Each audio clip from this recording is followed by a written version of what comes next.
3 months later, the courthouse steps felt like a runway. I was wearing a white power suit and heels that cost more than Malik's first car.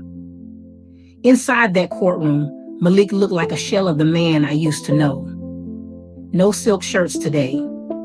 Just a wrinkled blazer and the desperate look of a man who realized his mistake had a permanent price tag. My lawyer leaned over and whispered that the judge had signed off on everything. The house, the savings, and even his vintage watch collection were officially mine. I didn't even look at him when the gavel hit the desk. I just stood up, adjusted my blazer, and walked toward the exit without a single tear in my eye. I was halfway down the marble steps when I heard him calling my name. Simone. Simone, wait. I stopped and turned slowly, letting the sunlight catch my diamonds. Malik was jogging toward me, looking frantic. You really did it.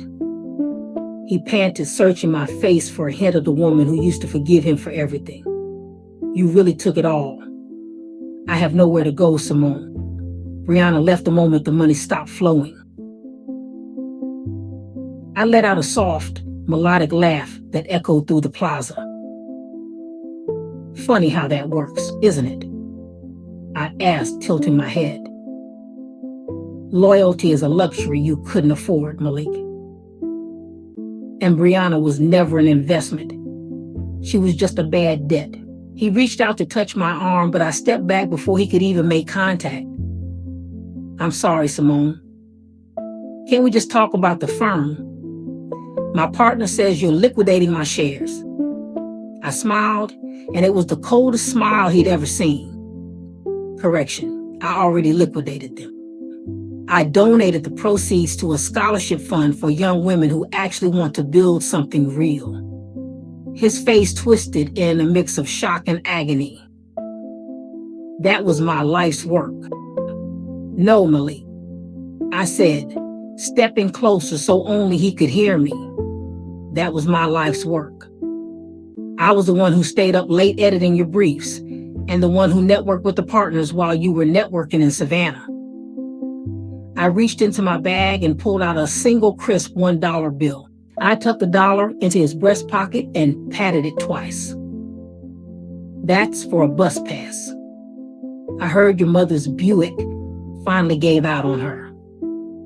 He stood there frozen as I walked toward the black SUV waiting at the curb.